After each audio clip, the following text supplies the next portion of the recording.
If I swipe from the left, you'll see my definitions and my relief. So let's go back to the sales manager definition that we were looking at in IQ and see how it looks actually as an app. So you can see I asked to see the customers, the products, and the recent sales transactions. And then I also wanted to have the quotation requests. So that information is now published onto the phone. So now I can start looking at it. So if I was to look at the underlying data for customers, you can see these are all just my customers that are in terms and obviously aligned to me. We have a search functionality. So if I was just click on the top right and start typing, it's narrowing down the search. I can click on call to design, and it's in here we're seeing the properties that we exposed. So you'll see for the address, there's the small icon on the top right. I can click on that. It's then going to open up Google Maps for directions. You see for the phone number, it knows via the handler to open my phone so I can start dialing the customer. The information such as the credit limit and balance, again, useful information when I'm about to walk on site to visit a customer, I know what the balance are. As I mentioned, the contacts. If you stored additional information under your contacts, this information could also be exposed to the phone. So if I was to click on Devon Hunter, there'd be more information there. I then have the unpaid. So this is showing me the invoices at a header level and the amount that's been unpaid, and obviously the date and the invoice number. And then I have the turnover. So obviously there's no data in this for October, November, December, but it's showing me that customer's turnover. I can identify any drop-offs.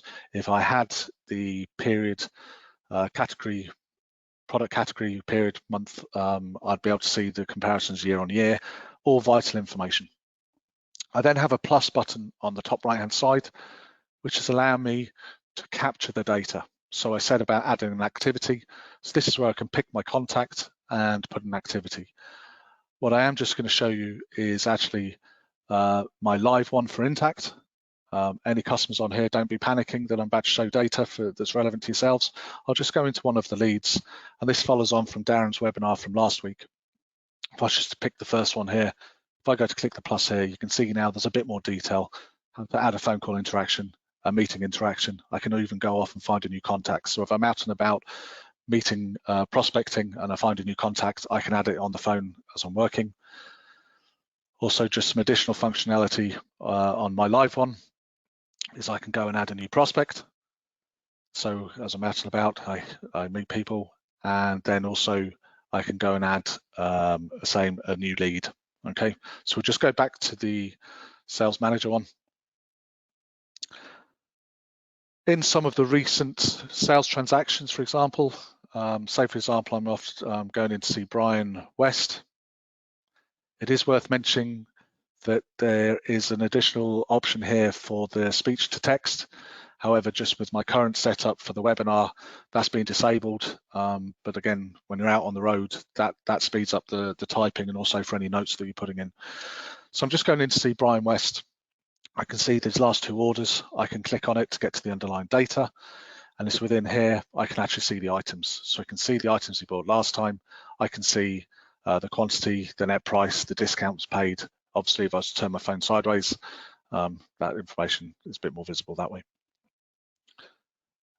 If I was to go back and I was to look at the products, again, based on the information we sent up, if I was to type plaster, I can click on the Thistle multi-finish plaster and it takes me to the underlying data. So I can see my stock levels as of the last time I sync the data, so that I check for updates. And I also asked to publish my selling price one. So if I'm in on site and a customer asks, by the way, do you stock? Or by the way, what would my price be? We have that information to hand, cutting out the phone calls back to the office that no doubt your sales reps do. Finally, makes sense when you're out on site that the customer then asks for a quotation. Okay, so this is the quotation request that we have within the mobile app. I can pick a customer. I'm just going to pick ATEC.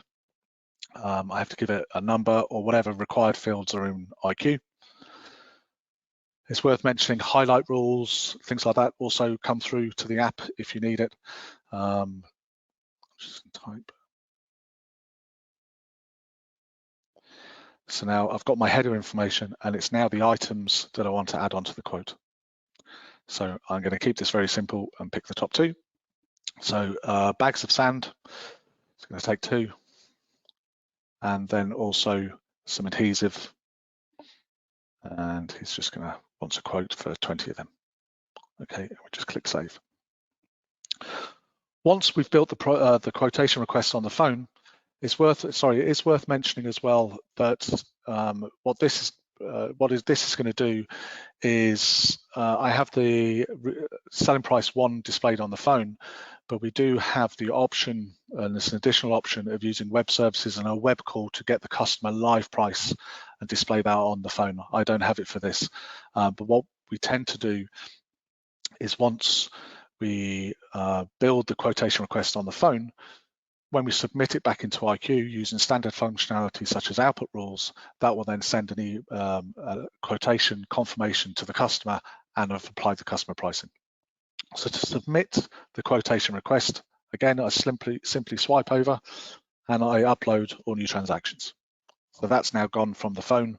You notice there would have been an icon before to notify me that it hadn't been uploaded.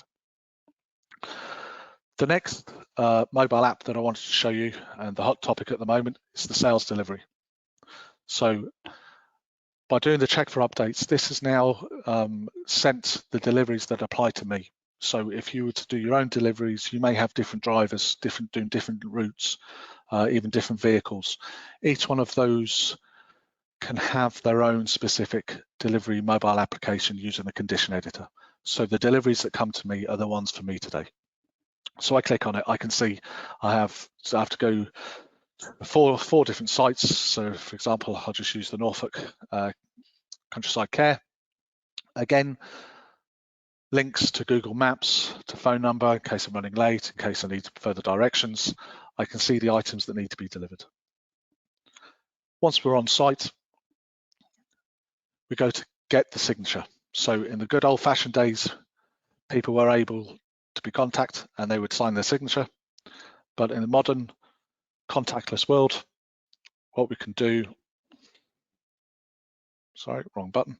What we can do is we can capture the actual image of the package at the back door or wherever it is on at the customer site and click OK. Once we save that, again, here you can see the blue icon to say that it's yet to be uploaded.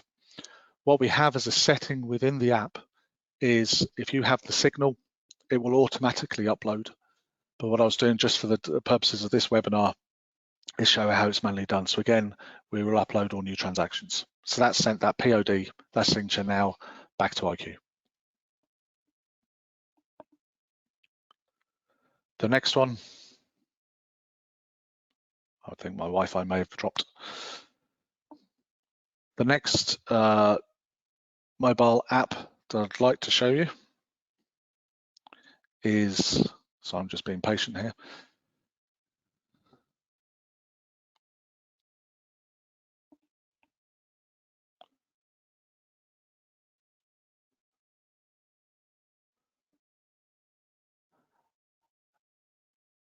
Finally, it's uploaded, thank you.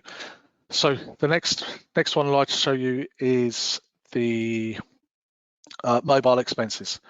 For those of you that do have staff out on the road, whether it be sales reps or engineers or whatever it's going to be, we do have the ability to capture the mobile expenses on the phones or tablets. It's worth saying this, the process itself does need to be set up within IQ. Some of you may not be aware that there can be expenses, but that would need to be set up in IQ. So if I just go to capture a new expense, you'll see I have different types. Again, these types would come from IQ. So in my case, these are the expense types that I can claim. So I'm just going to claim a meal. You can log this against the customer. This doesn't mean the customer is going to pay for the expense. It's more just for analysis purposes if you needed to break down maybe the overall total cost of sale or whatever it's going to be. I'm not going to pick a customer here. Obviously, it supports multi-currency as IQ does throughout. And then we type in the actual amount of the expense. So in this case, it's $16.50. And any reference. So if you need to put a comment against it or a note against it. So I'm just going to put team lunch. only have a small team, it's just me. And then again, we take the photo. So this is the photo of the actual receipt. Again, just a fake one. And we click OK. That now means you don't necessarily need to receive an envelope full of receipts at the end of every month from your sales reps or from any staff. There's actually a digital image of it. Then we can have certain other things. In this case, we have a paid by. Is it paid by the employee? Is it paid by the company credit card? This obviously then has a knock-on effect in IQ as to whether the supply, the sales rep or the employee gets paid. Once we click save, again, I won't submit this because I'll actually then get paid it. But what happens is once you submit it, it then goes through the authorization requests or approval within IQ. So it'll be someone's role then to approve or reject expenses, and then someone else's role then to actually the actual payment of those. And then finally, just in terms of a live demo for this webinar, I just want to show you the field service. Again, this is linked to IQ for a module that we would call service jobs, which perhaps only a few people on this call may be interested in. But this, if you were to sell product that would need service repairs or breakdowns, and your customers are ringing you saying, I need a repair, I need a service, that's logged within the service jobs module within IQ. And then if you have different engineers or different service people, those service jobs can be allocated to the different people via the way of it becoming a work item. So these service jobs become work items, they can be scheduled, they can be allocated to different people. So what we're going to do is we're just going to process one of the work items. So in this case for Acme Trading, again, the functionality that's associated with everything, with all the other definitions I've shown you, so the address, the phone number, they're all linking through to Google Maps and telephone. I've got a description in this case of the service job. So this is actually just for a service call, and the product code is a coffee machine, and you could have different information also appearing on it. I then have someone in the office that took the service call has said, I'm also going to need these materials to complete this job. Again, it's a coffee machine and it's rather big, it's got a front axle, but as a service engineer, I'll have certain parts in my van and I'll need it for this job. So it's then the actual activity. So I can record travel time, whether this is just for analysis purposes or whether this is billable as well. It depends on how the service job has been configured back in within IQ. And then obviously the work time, again, different work rates, things like that are all managed back within IQ. We can take a before and after photo. In this case, I'm just taking one photo and just a photo of the actual photocopier. So the work that I completed, click OK. Any particular notes, this is where the speech to text functionality comes in very handy. Serviced machine and fitted parts. And was any additional material required? So again, when you're out on site, is there an option for your engineer maybe to upsell, or maybe additional materials are required to fix the machine? So in this case, I'm going to say, yes, we actually needed a bolt and we actually needed 2 of them. And whilst I was actually on site, I supplied the customer with some more paper and I gave them 2 boxes, and everyone knows 10 reams. And then we can go and save, sorry, the new status will come through because it's a completed task, and we save that. And that will then be uploaded back into IQ. So now we've finished the actual live demonstration of the mobile app. We now want to see the mobile capture, the data capture coming back within IQ. So if we just jump back into IQ now, we'll show you how they come back in. Now, it's worth mentioning that all the processes I'm about to show you now, that on a live site, these are all automated. But for the purpose of this demo, I'm actually just going to do it manually. So what I'm actually going to do is go back into my mobile data captures, and we'll see these are ones that have already been processed, but we're just going to now check for any new transactions. So we can see that 2 have actually been downloaded. So two of the data captures have actually come down into IQ now, and now we just simply have to process them.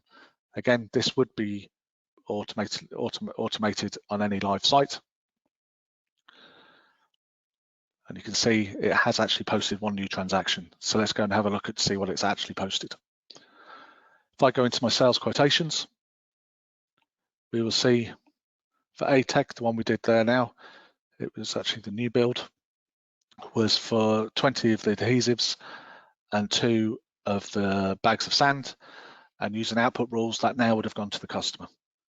The second option was the deliveries, and we can see now for the Countryside Care, we can actually see, if I just move above that, that there's actually a little icon has appeared to say that this document has actually been signed for. So that's notifying someone in the back office anyway. But what we can do is we can go through, and if I was actually to go to the signature, we can see the actual signature that was captured on the phone and the image that was taken.